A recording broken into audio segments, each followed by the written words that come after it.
Boa tarde a todos. Bem-vindos a mais um Knowledge Seminar. Hoje, subordinado ao tema do mundo pós-confinamento e economia portuguesa. E quando aceitei fazer esta palestra em janeiro, há cerca de 2 meses, no fundo para apresentar os principais resultados da nossa folha trimestral de conjuntura, nunca passou pela cabeça que havia-se a fazer apenas alguns dias após a invasão militar da Ucrânia à Rússia. A minha ideia, pelo contrário, era apresentar esses resultados, eventualmente atualizá-la com a informação disponível das contas nacionais do 4º trimestre, que na altura ainda não eram públicos. Havia também as eleições portuguesas, a composição do novo governo, que era um tema na altura bastante excitante nos círculos nacionais. Eventualmente, qual seria o novo governo e qual a orientação da política económica que esse governo tomaria, tentar saber quem é que, se já haveria ou não ministro das Finanças e que ideias é que teria. Mas, como é óbvio, a guerra da Ucrânia veio tornar tudo bastante desatualizado. Tenho tido algumas perguntas da imprensa, aliás, bastante frequentes, sobre se nós temos previsões atualizadas. E a única resposta que eu tenho a essa pergunta é muito simples, é que as nossas, as que apresentamos, as que publicamos, estão completamente desatualizadas, mas ainda não temos perspectivas novas, portanto não há muita informação nova para partilhar. Para aqueles que acompanham o nosso trabalho, tipicamente nós baseamos nos dados da atividade económica tal como eles aconteceram, os mais recentes que estejam disponíveis. Ora, para muitos dados, isso vai só até dezembro, e portanto não há dados mais recentes do que isso. E portanto, desde esta guerra na Ucrânia, que os únicos dados que existem são aqueles que resultam dos preços de alguns ativos financeiros. E, portanto, estamos numa situação em que há uma forte quebra, certamente haverá uma forte quebra das séries, uma alteração das séries, e, portanto, o meu objetivo inicial, que era analisar a economia portuguesa no período da pandemia, isto é, nos anos 2020 e 2022, e tentar antecipar qual é que seria o processo de normalização. De certa maneira, tudo isso ficou bastante desatualizado. Ainda assim, e depois desta ligeira explicação, queria passar para aquilo que é o meu plano para hoje. Deixa eu ver se eu consigo. Há aqui um problema.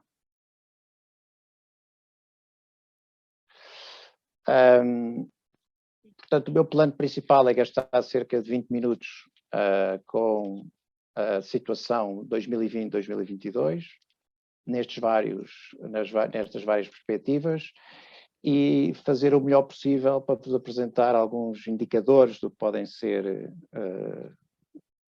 o que se conhece sobre a componente económica ou dos efeitos da componente económica da guerra, como eu vos disse, é praticamente nada. Depois 10 minutos reservados para perspectivas e riscos, neste momento completamente dominados pelos temas geopolíticos, e finalmente aquilo que seria o principal antes da invasão da Ucrânia, que era tentar antecipar como é que seria a normalização económica já a partir deste ano. Portanto, este é o meu plano. Ainda uns preliminares adicionais, a própria pandemia trouxe-nos muitos desafios de análise, nós alterámos os nossos métodos, passámos a fazer análises em nível, passámos a olhar de forma direta para os indicadores e passámos a antecipar a evolução da atividade económica muito em função do que antecipávamos ser as restrições à atividade económica decorrentes da evolução da pandemia. E depois tentávamos incorporar efeitos dinâmicos e setoriais, ou seja, quais os setores que poderiam ser mais afetados pelas restrições e que tipos de efeitos de médio e longo prazo poderiam resultar, nomeadamente os que resultavam do aumento da dívida pública e privada ou dos efeitos indiretos de medidas como as moratórias e medidas de natureza financeira desse tipo. Os dados finais do quarto trimestre de 2021, a economia portuguesa ficou apenas a 1,4% do período pré-pandemia. Portanto, é uma recuperação significativa, mas ainda estamos atrás, ainda estamos abaixo do nível pré-pandemia. E se fizermos a variação anual, eu tenho dificuldade em chamar-lhe crescimento, porque segue-se a uma queda tão grande, mas se olharmos para a variação anual, ela foi de cerca de 5% em 2021, depois de uma queda de 8,4%. Portanto, em termos anuais, obviamente ainda não se recuperou do efeito da pandemia. As perdas mais significativas são em toda a fileira do turismo, particularmente na hotelaria, e há um ambiente estranho em termos do funcionamento dos mecanismos económicos normais, porque estes deixaram de funcionar e são um risco acrescido, quer para as finanças públicas, quer ao sistema financeiro. Estou a pensar nas medidas de apoio ao emprego, que no fundo quebraram a ligação normal entre a evolução da economia e o mercado de trabalho e a produtividade. E, por outro lado, as medidas extraordinárias, nomeadamente as moratórias, fazem criar riscos adicionais sobre a estabilidade do próprio sistema financeiro. Isso cria um ambiente que é muito diferente do normal. E o que nós estávamos a pensar era que, embora um pouco mais atrasado, Portugal estava a chegar a uma certa normalidade. Essa nova normalidade trazia um risco diferente, que era este risco da inflação. Iríamos ter que lidar com o problema das sequelas da dívida e estávamos a tentar compreender como é que isso podia afetar a evolução da atividade económica uma vez regressados à normalidade. A invasão da Ucrânia, o tal risco geopolítico, altera tudo. E neste momento estamos numa situação em que certamente os agregados que tipicamente observamos vão ter quebras estruturais muito significativas e ainda não temos quaisquer dados para comentar isso. Portanto, é tudo de natureza puramente especulativa. Daí a dificuldade em fazer qualquer tipo de previsão. Okay? Portanto, estes são os preliminares que eu queria deixar. Este é o principal tableau de bord que nós temos vindo a usar para avaliar a economia portuguesa. Aquelas duas curvas mais em baixo, elas representam, portanto, as mais recentes, que é os veículos, as vendas de veículos, vão até fevereiro, aqui é até janeiro e aqui é até dezembro. Portanto, mas o que nós vemos em termos qualitativos é que houve uma forte quebra na altura da pandemia em março de 2020 e houve uma evolução aos zigue-zagues, ao sabor da pandemia. Há uma recuperação inequívoca destes setores, mas os setores piores ainda estão cerca de 25% abaixo. Alguns setores, como a construção, parece que nem sofreram nada, tiveram sempre acima dos 100, portanto isto são vendas de cimento, e parece que não sofreram nada. Okay? Portanto, a economia ainda não normalizou, mas quando houvesse a normalização do turismo, isso poderia acontecer em breve, a economia poderia chegar ao seu nível normal apenas com as sequelas, apenas com as cicatrizes da crise. Um outro indicador que nós temos vindo a utilizar muito é um indicador elaborado pelo Banco de Portugal, e também este indicador dá o mesmo tipo de sinal, as quebras fortíssimas durante março do ano passado, março de 2020. Temos aqui este confinamento de janeiro deste ano, estão a ver, acaba por ser bastante severo, mas depois em fevereiro praticamente recuperou tudo e, portanto, se houvesse uma medida do produto mensal em Portugal, provavelmente fevereiro tinha sido o melhor mês a seguir à pandemia. O que isto significa no trimestre em curso não é nada claro, porque reparem, também temos aqui um janeiro que foi bastante mal. Mas o que eu queria chamar a atenção é que isto não tem nenhum dado, não há nenhuma informação neste indicador sobre os efeitos da guerra na Ucrânia, por simplesmente não está aqui. Fomos tentar descobrir se estava no outro lado. Isto é um indicador equivalente para a Alemanha, é ligeiramente diferente. Portanto, o padrão agregado é muito parecido ao de Portugal, mas a diferença é que para a Alemanha ele está bastante estabilizado desde outubro do ano passado, não é? Está bastante estabilizado, e é preciso ser muito generoso para dizer que esta ligeira quebra já é um sinal de preocupação com qualquer coisa, mas, mais uma vez, é um dado que deve ser considerado antigo, apesar de ser relativo à última semana de fevereiro. A assimetria na evolução podemos vê-la em vários tipos de indicadores. Quando olhamos para o volume de negócios dos serviços, a mesma coisa. Vemos que os setores ligados às tecnologias de informação já recuperaram plenamente e os setores ligados ao alojamento e restauração ou a serviços de consultoria ainda não recuperaram plenamente. Mas, mais uma vez, na ausência de nenhum choque, seria razoável esperar que houvesse uma normalização nos próximos trimestres, ou mais tardar daqui a um ano. Isso seria o que me parecia normal esperar que viesse a acontecer, na ausência, como é óbvio, de choques externos, como aqueles que estamos a viver.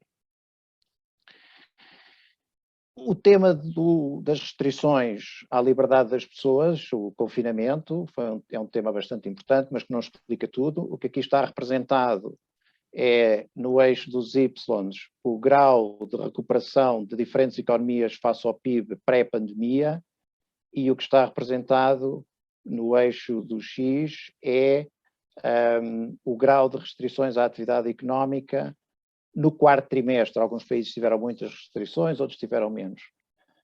E o que eu queria chamar a atenção é que isto é genericamente uma bola, tem um ligeiro declive positivo. Há vários países já acima dos níveis pré-pandemia, com destaque para a Suécia, Estados Unidos e Holanda. Reparem que estes países têm tido graus de restrições muito diferentes, portanto as restrições não explicam tudo. Portugal e Espanha são dos piores países. Eu não atribuo isso a nenhuma natureza de competência ou incompetência do governo, é uma dimensão estrutural da economia portuguesa, muito dependente do turismo, que foi um dos setores mais afetados pela pandemia.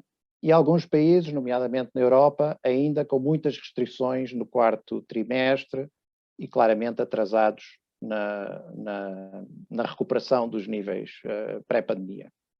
E, portanto, o que faria antecipar é que, uma vez essas restrições desaparecendo, essa convergência para a situação pré-pandemia ocorreria gradualmente e naturalmente.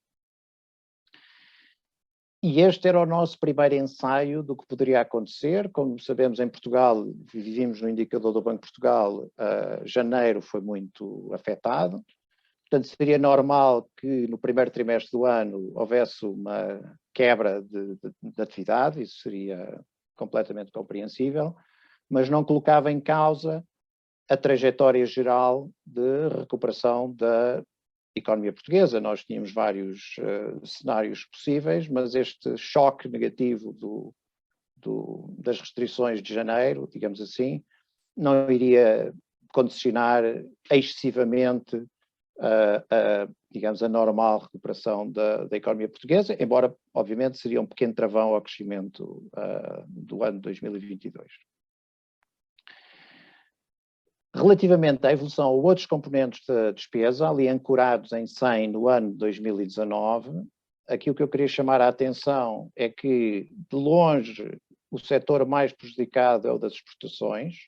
Mais uma vez, o efeito do turismo, porque as exportações incluem exportações de bens e de serviços. E o dado positivo que eu queria salientar era esta recuperação do investimento, ou seja, o investimento praticamente ultrapassou já o nível pré-pandemia. Isso tem a ver com aquele dado bom que falei há pouco relativamente às vendas de cimento. Portanto, o investimento acabou por se aguentar relativamente bem em Portugal durante estes 2 anos, e isso levaria a esperar que havia condições para que esse investimento, se tivesse sido reprodutivo, em fazer regressar o crescimento da economia portuguesa para valores próximos do seu potencial, uma vez ultrapassada esta crise. Aqui é para mostrar a decomposição, a assimetria entre a evolução das exportações de serviços e a evolução das exportações de bens, representados aqui pela linha azul, e o facto de no quarto trimestre eles estarem praticamente ao mesmo nível quando comparados com o nível pré-crise, ou seja, ambos recuperaram praticamente igual. Portanto, a diferença entre os bens e os serviços praticamente estava quase anulada, ou terá sido quase anulada no quarto trimestre do ano passado, o que é um sinal da velocidade com que estava em curso a recuperação também do turismo. Não é? Um dos efeitos muito estranhos que nós temos tido dificuldade em interpretar e que eu gostava de chamar a atenção é que nos 2 últimos trimestres do ano passado, do lado das contas externas, há efeitos diferenciados significativos que vêm dos chamados deflatores. E em particular os deflatores do comércio externo. O que é que isto quer dizer? Quer dizer que da maneira concreta como as contas nacionais são calculadas e o valor do produto interno bruto é calculado, quando as importações, que são compras ao exterior, são descontadas por preços muito grandes, que foi o que aconteceu com as importações de combustíveis, há uma diferença significativa entre as contas em termos nominais e as contas em termos reais. E, em particular, o efeito é extraordinariamente elevado relativamente ao impacto destes deflatores do comércio externo no PIB do terceiro e do quarto trimestre. Esses valores são cerca de 1,1, o que significa que sem este efeito o PIB teria crescido menos 1,1, ou se quiserem, medido por aquela, portanto, que era em vez de ser 1,6, teria sido um crescimento de apenas 0,5. Ou ainda de outra maneira, em vez de estarmos a 1,4 do nível pré-pandemia, estaríamos a 2,5 do nível pré-pandemia. Portanto, este efeito é muito estranho, é muito invulgar e é muito grande, e em larga medida ele reflete já este tema, certamente do aumento dos preços da energia, e de certa maneira já um tema da inflação. Portanto, a forma como a inflação pode estar a dificultar não só a economia, mas também aqui a questão contabilística, o cálculo da evolução da economia. É um alerta que eu gostava de deixar. E na inflação, digamos, era o novo risco. Portanto, quando terminámos o ano passado, a inflação estava-se a tornar, obviamente, o grande risco para o crescimento da economia mundial, e ele manifestava-se, ou esta inflação manifestava-se de forma mais óbvia nos preços dos bens energéticos. E o que aqui temos representado, no caso dos Estados Unidos, a inflação vai só até janeiro, nos países europeus aqui já vai até fevereiro. E reparem, nos Estados Unidos a inflação já está em 7,5%, e em Portugal a inflação já está acima dos 4% também, que é aqui a linha tracejado a preto, e na Espanha, por exemplo, também já está praticamente em 7,5%. Esta inflação não é uma boa medida da evolução de longo prazo dos preços. Portanto, é a inflação medida pelo IPC, portanto está correta, mas ela inclui muitos preços e muitas variações que podem ser pontuais, nomeadamente os do preço da energia, que podem ser transitórios, e também dos bens alimentares. E, portanto, há uma outra medida de inflação, que é chamada inflação subjacente, que retira à inflação os bens energéticos e os bens agrícolas. Vamos ver? Mas também nesta medida a inflação já está muito elevada. Então aqui azul é o caso dos Estados Unidos, portanto está perto de 6%, que é muito elevado. Portanto, em condições normais, isto obrigaria a que os bancos centrais fossem mais rápidos a aumentar as taxas de juro, e portanto teria depois outro tipo de consequências no no funcionamento da economia. E aqui também na Europa e em Portugal, reparem que aqui em Portugal a nossa inflação também já está acima dos 3%, esta inflação subjacente, e aquilo que é importante para a política monetária, que é na zona euro, também já está em cima dos 3%. Eu tenho isso aqui mais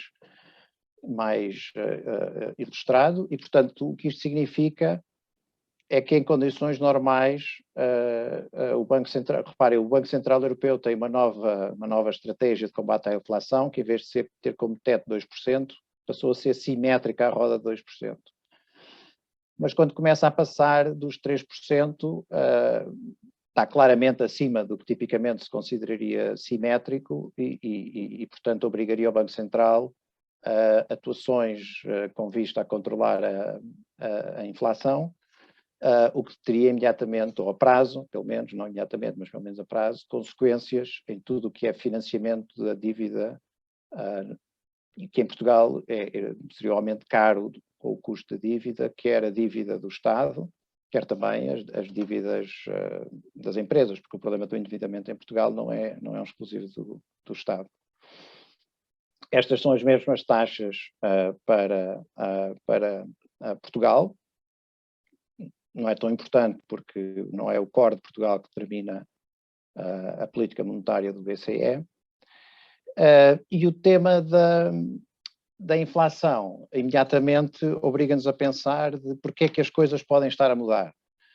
E as coisas podem estar a mudar porque que talvez fosse o principal risco da economia mundial e em particular das economias americana e europeia e por essa via também da economia portuguesa, neste momento é suplantado por um risco de uma natureza completamente diferente, que é o risco que decorre da guerra na Ucrânia e, portanto, da invasão russa à Ucrânia. Este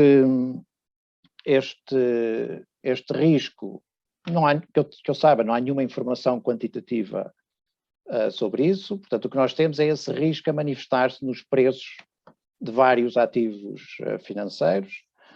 Os mercados de ativos financeiros não funcionam muito bem quando há guerras e quando há golpes de Estado, portanto, nós não podemos confiar muito nestes preços, como estando a antecipar devidamente esses riscos. Se pudéssemos confiar nesses preços, certamente as ações nas empresas russas teriam começado a cair muito antes da invasão, portanto, estes preços refletem também nervosismo por parte dos operadores e neste momento eles podem refletir de forma significativa a exclusão de grande parte da economia russa da participação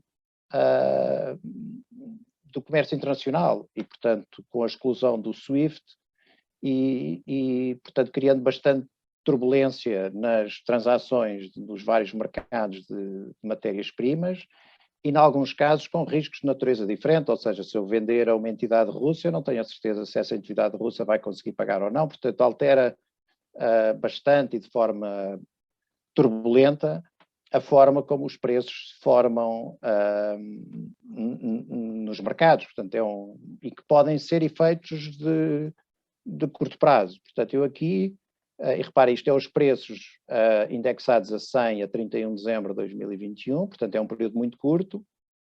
Se quiserem atribuir a subida do preço do trigo e a preço do Brent à guerra, podem atribuir, mas eu também não tenho a certeza se é só isso ou se é uma turbulência de curto prazo. A única coisa que eu acho que me parece óbvia que é o resultado da guerra é esta desvalorização do rublo, que é esta tracejado, e eu acho que isso não vai desaparecer, isso é uma consequência direta também das sanções, e eu não vejo maneira como é que o rublo se poderá vir a valorizar, mas do ponto de vista do funcionamento da economia mundial, o preço dessa moeda não é muito importante, portanto não é por aí que virá a crise, não é dessa zona que virá a crise.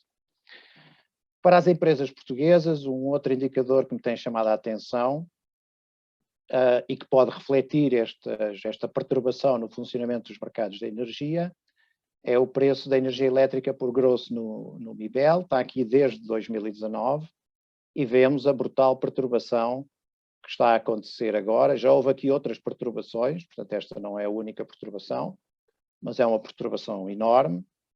Eu não tenho capacidade de prever se esta perturbação é persistente ou se é transiente, não sei o suficiente sobre o funcionamento deste mercado, mas se esta alteração de preços fosse permanente e persistente, eu sei dizer que isto seria um problema gravíssimo para muitas empresas, que poderiam não ser fiáveis, e outras empresas seriam obrigadas a ter alterações significativas dos seus preços.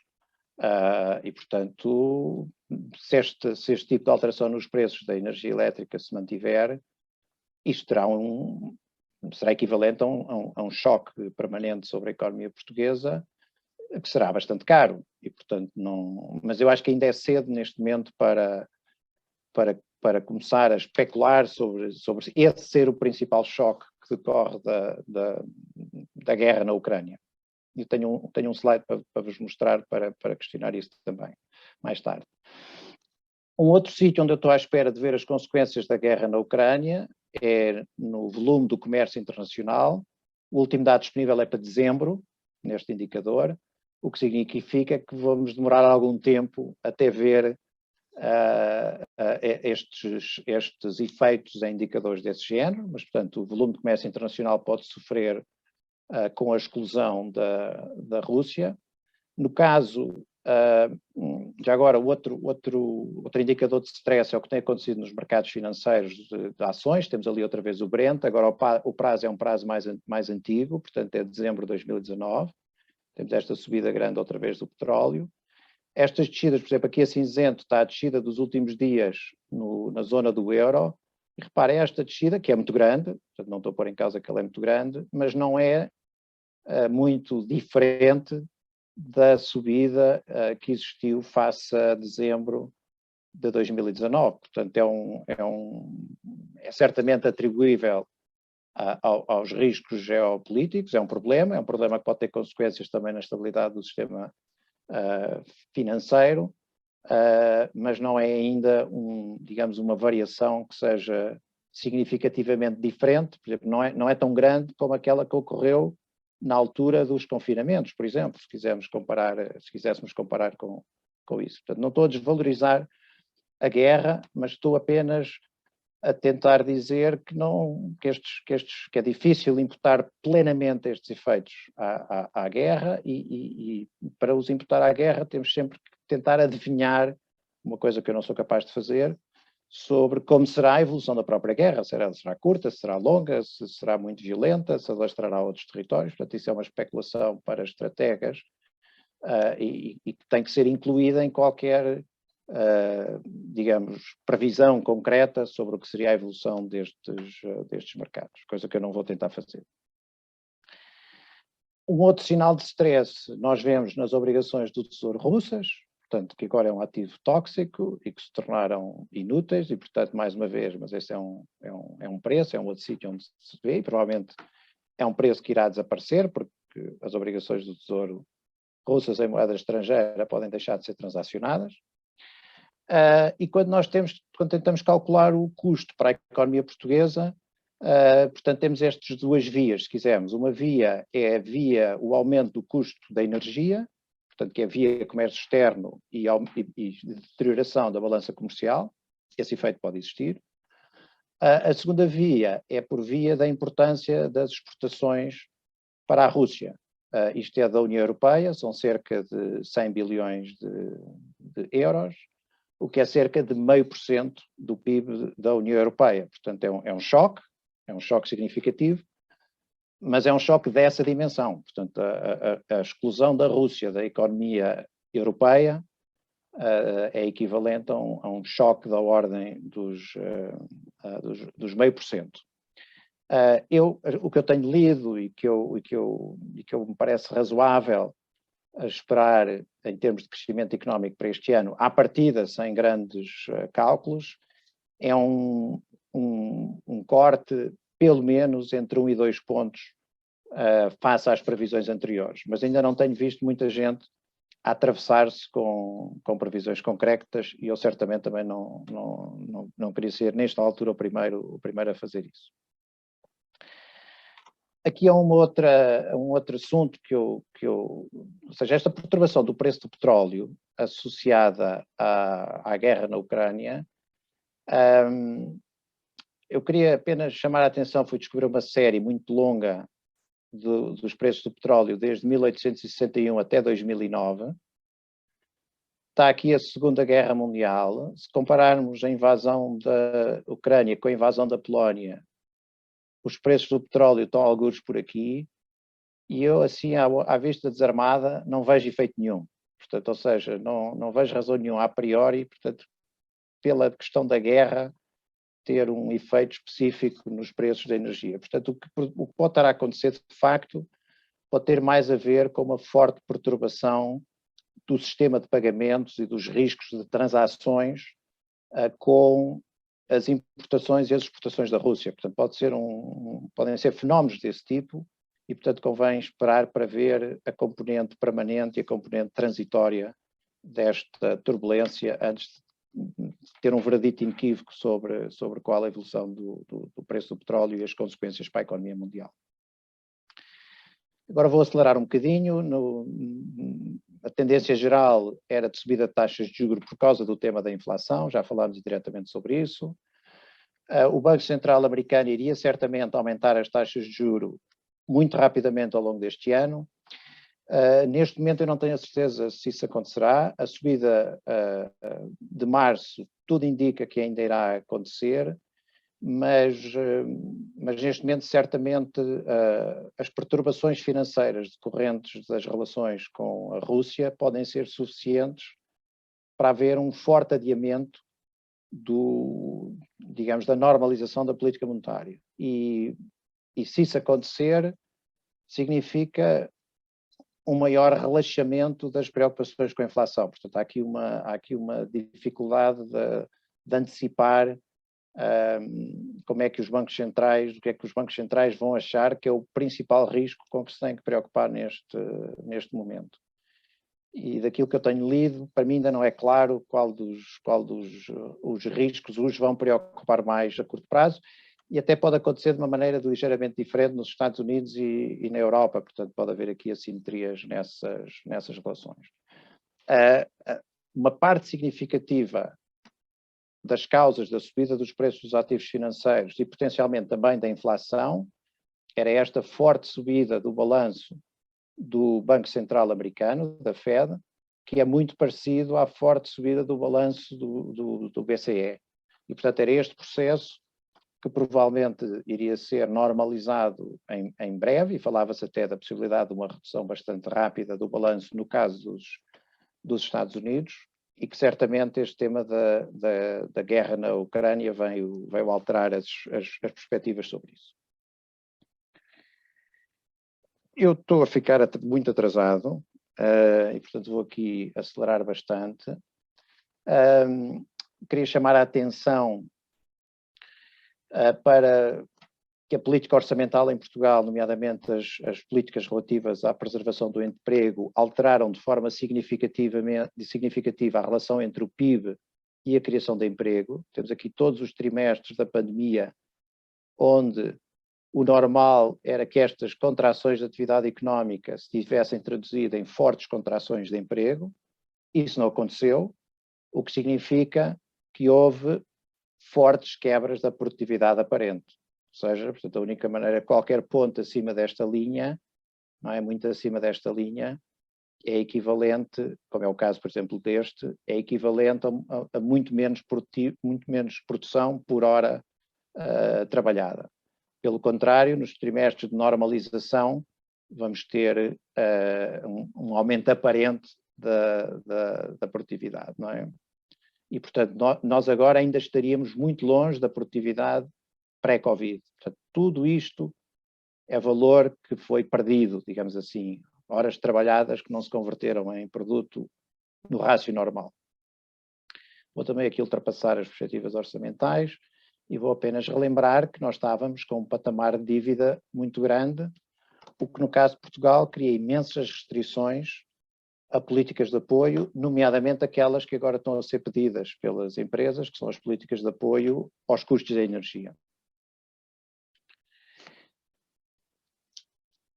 apenas para efeitos ilustrativos, estas eram as previsões de muitas entidades, ou da generalidade das entidades, mas em particular aqui as do FMI e apenas no caso de Portugal as nossas, para as várias economias em 2022, e está tudo atualizadíssimo. Portanto, não vale a pena agora especular, mas para quem queira começar a pensar nisso, eu estou à espera de pelo menos um corte de 2 pontos nestas taxas todas, mas já há quem esteja a falar em mais, e já há quem esteja a falar, em particular na zona euro, a falar já na hipótese da recessão, e quem está a ser mais agressivo nessa hipótese da recessão, no fundo está a ligar este choque a um choque permanente do aumento dos custos da energia. Portanto, não é tanto um choque da guerra, digamos assim, é um choque económico associado aos preços da energia. Ainda assim, hoje, o petróleo, a intensidade do petróleo no produto é muito mais baixa do que era quando foram as crises, os 2 famosos choques do petróleo. Portanto, mesmo essa conversão de aumento do preço da energia em termos de atividade económica é bastante ambíguo. Como ainda estamos com uma perda tão grande nos níveis pré-pandemia, nós podemos ter um choque significativo na atividade que ainda não se materializa na variação anual, porque ainda estamos nesta fase de ressalto do período pós-pandemia. Mas isso não significa que a economia não esteja a ser severamente e negativamente afetada. Vou saltar aqui. No caso da inflação, provavelmente vai haver revisões em forte alta. Para Portugal, para a zona euro e também para os Estados Unidos, esta inflação não era necessariamente negativa, pelo contrário, o risco de deflação e a restrição zero estava a criar problemas às alterações em muitos preços, incluindo preços no mercado de trabalho, mas não só. Mas obviamente que uma inflação muito elevada vai criar problemas de outra natureza e neste momento aquilo que está medido na inflação é muito assimétrico, ou seja, nós temos bens que aumentam muito os preços, como seja os da energia, e outros cuja variação é bastante pequena. Portanto, neste momento há também um problema da simetria significativa nos rácios de preços e, portanto, daí a dúvida sobre se a inflação é permanente ou temporária, porque se for só alteração nos rácios de preços, isso de facto não altera as expectativas de inflação, mas se for motivada pelos brutais estímulos monetários, certamente será a inflação, e se for um aumento dos custos de energia, também se sentirá como inflação. Para Portugal, este tema da energia e dos preços da energia tem um risco muito significativo de agravamento da balança externa, portanto esse é um dos temas que, enquanto tivermos até 2 pontos, as coisas são geríveis, mas se começar a ser muito mais do que isso, poderemos começar a ter problemas de financiamento externo. Portanto, este é um risco adicional a que a economia portuguesa estaria sujeita. E, portanto, neste momento, os riscos de médio prazo para a economia portuguesa são claramente os decorrentes da guerra. Portanto, quer dizer, todos os outros riscos são secundários comparativamente com a maneira como a guerra se materializará na atividade em Portugal. Eu digo isso ali um pouco mais à frente, mas posso dizer já, o único custo óbvio que me parece que vai existir é um custo com o aumento da defesa. Portanto, mas repare, a defesa é um custo, portanto é um dinheiro que tem que se gastar com a defesa e que não é gasto com o bem-estar das pessoas. Portanto, há aqui um trade-off, e isso é não incluindo ainda a destruição que poderá ocorrer se houver mesmo atividade militar que acabe por entrar na União Europeia. Portanto, isso alterará completamente tudo aquilo que nós pensamos. Portanto, põe a nossa cabeça e a nossa atividade económica, social e humana num patamar completamente diferente daquele que tínhamos mesmo durante os períodos mais pesados da pandemia. Portanto, é um patamar completamente diferente. O que é que se chega? Nós às vezes esquecemos, quer dizer, os últimos 10 dias foram tão intensos em notícias e criaram ansiedade em toda a gente, certamente em mim também. Nós esquecemos que as eleições ainda não terminaram, esquecemos que não há governo, esquecemos que não há orçamento. Portanto, de repente, aquilo que era o normal, certamente esquecemos do PRR, portanto, esquecemos de todos os aspectos que normalmente seriam os que teríamos a discutir sobre a evolução da economia neste ano e nos próximos. Portanto, falta-nos o orçamento para 2022. Parece-me óbvio que a União Europeia vai outra vez flexibilizar as regras, que mais não seja para acomodar o acréscimo de despesas com a defesa, mas também não vai querer criar problemas com o financiamento dos países e, portanto, certamente a política monetária vai ser outra vez mais acomodatícia. É muito importante ver qual é a estratégia de médio prazo para o governo, isso seria o Programa de Estabilidade 2022-2026. O adiamento das eleições atrasa toda a reflexão sobre isso.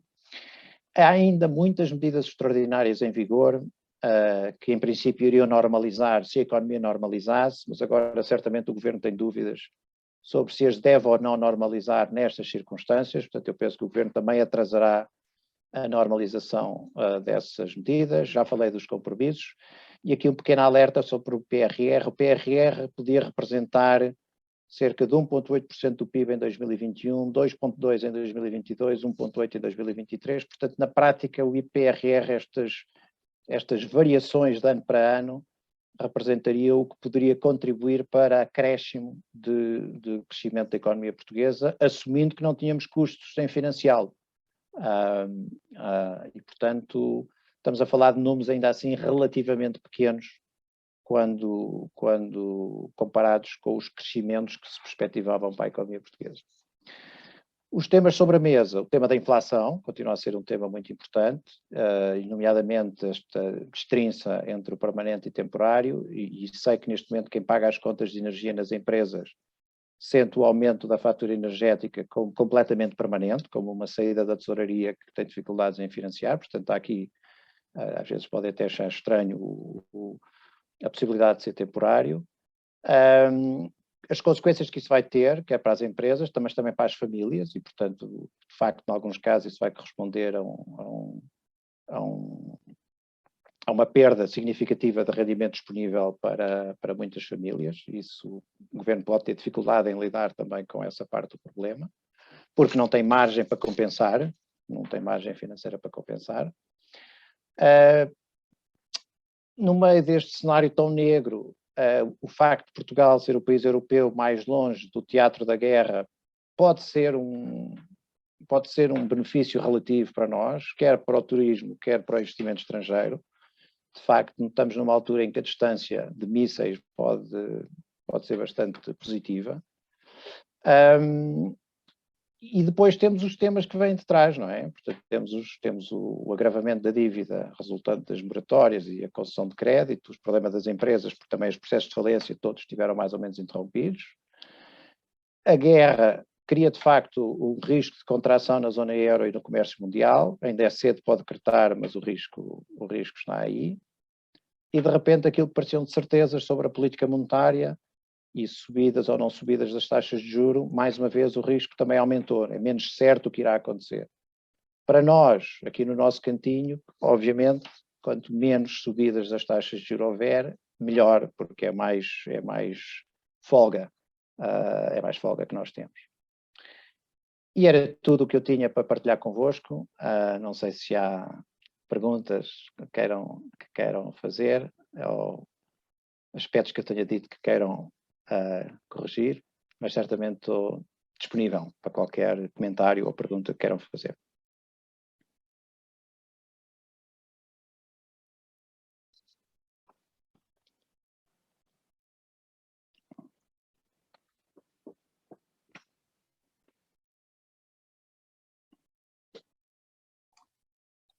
Olá, boa noite. Alguém me ouve? Não.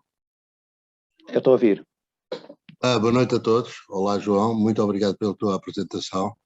Achei estranho que fizeste esta palestra no Dia da Mulher, que por acaso na Rússia é um feriado nacional, daí que a Bolsa de Moscovo tenha estado fechada tanto hoje como ontem, como teve fechada na semana passada, mas hoje com a desculpa que hoje era o Dia da Mulher. Eu estou um bocado curioso o que é que acontecerá amanhã, portanto, se a Bolsa Russa abre ou não, exatamente para ver qual é o valor desses ativos de que tu tinhas falado. Tens uma ideia? Sim, estou a falar. Desculpem, tenho aqui uma interrupção paralela. Portanto, não sei se falaste sobre isso, quer dizer, tens uma ideia, quer dizer, a maioria das empresas, por exemplo, os fundos de pensões, por exemplo, o Fundo de Pensão da Polícia de Nova Iorque, da Califórnia, os professores, quer dizer, são dos maiores fundos do mundo, do Canadá, da Califórnia, etc., têm centenas de milhões de dólares na economia russa. Portanto, como é que tu vês este impacto? Portanto, achas que todos esses ativos vão eventualmente tender para zero ou se terão algum valor? Imagino também Portugal está menos exposto, mas imagino que a Galp também tenha algum, embora já não seja uma empresa portuguesa, mas também tenha alguma participação, nem que seja 10%, o que é que seja, num projeto de qualquer desenvolvimento, da Gazprom, da Rosneft, ou o que é que seja. Portanto, como é que tu vês o pós-guerra? Quer dizer, a guerra é muito triste, mas como é que tu vês o pós-guerra e esta avaliação dos mercados quando, eventualmente, houver uma avaliação realista desses ativos, que, apesar de tudo, representam muitos milhares de milhões de euros, tanto para as pensões, ok, neste caso não afetam muito Portugal, mas, portanto, indiretamente depois afetarão, mas qual poderia ser esse efeito, se calhar mais largo do que Portugal, porque de facto Portugal é muito pequenino e estar ali num cantinho e tal, qual poderia ser essa, vai haver uma resolução qualquer, seja ela qual for, portanto, qual será a avaliação desses ativos muito importantes e em que nos últimos anos todo o mundo se envolveu para tentar integrar a economia russa na economia global. Obrigado, olha, e boa noite. Epá, muito obrigado. Eu daqui a bocado tenho que me ir embora outra vez, mas obrigado aqui de mim e do Martim também. E da Bela. E lamento que haja tão poucos participantes. Eu há dias estive numa coisa em que já ninguém entrava porque o Zoom só chega a 1000. Eu pensava que haveria 5000, por isso é que me inscrevi muito cedo, mas pronto. Isso, essa avaliação farás tu, mas em todo o caso, muito obrigado. E boa noite.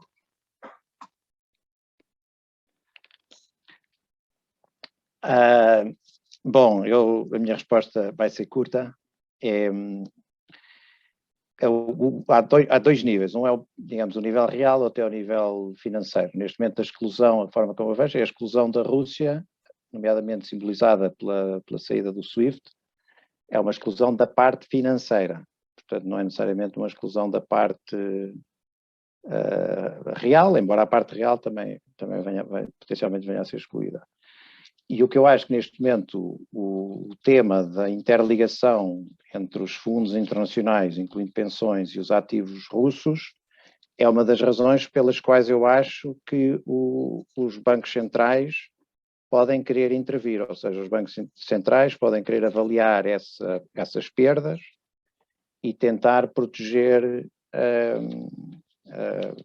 o sistema financeiro ocidental, digamos assim, dos riscos que essas perdas poderão ter. E, portanto, por essa via, ser mais cuidadosos com a normalização, e vão fazer isso da forma habitual, que é através de uma certa facilidade no crédito, e depois esperar que as entidades mais especializadas em lidar com economias em hiperinflação lidem com isso. Portanto, não tenho muito mais a dizer, não sei o suficiente sobre o mercado financeiro russo, que neste momento está em processo de exclusão dos fluxos financeiros mundiais.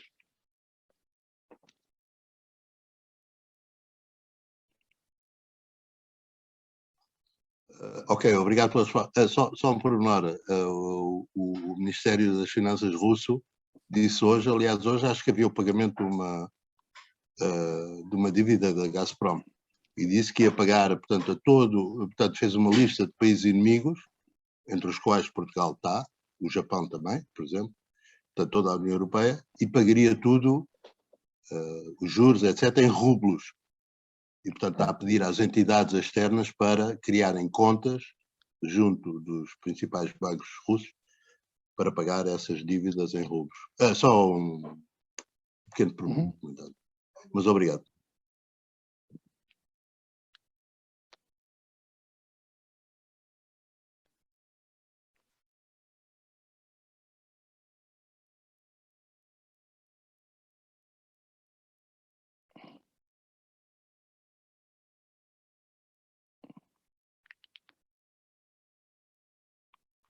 Bom, não havendo mais comentários, mais perguntas, não vejo aqui no chat.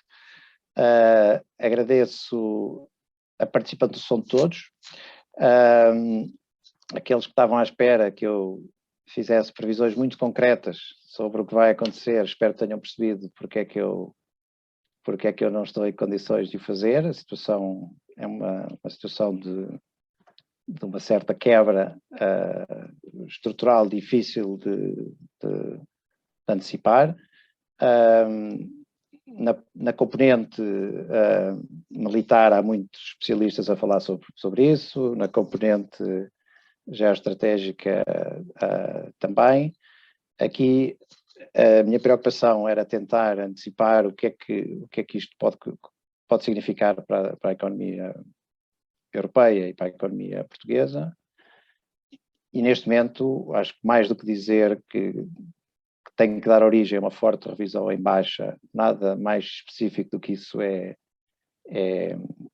prudente, e o próprio governo, sinto que o próprio governo terá dificuldade em fazer grandes alterações enquanto não houver uma maior clarificação das consequências concretas, incluindo o tema das relações concretas de algumas entidades portuguesas com ativos oriundos da Rússia, e isso certamente é um tema que tenderá a ser destrinçado no contexto do financiamento, e depois, a certa altura, envolverá a própria política dos bancos centrais e do BIS, do Bank of International Settlements. Portanto, todas essas entidades, de alguma maneira, serão obrigadas a ponderar as consequências disso, que, não sendo uma consequência direta da guerra, é uma consequência das punições à Rússia pela guerra, e, portanto, por essa via vai ter bastantes consequências, penso eu.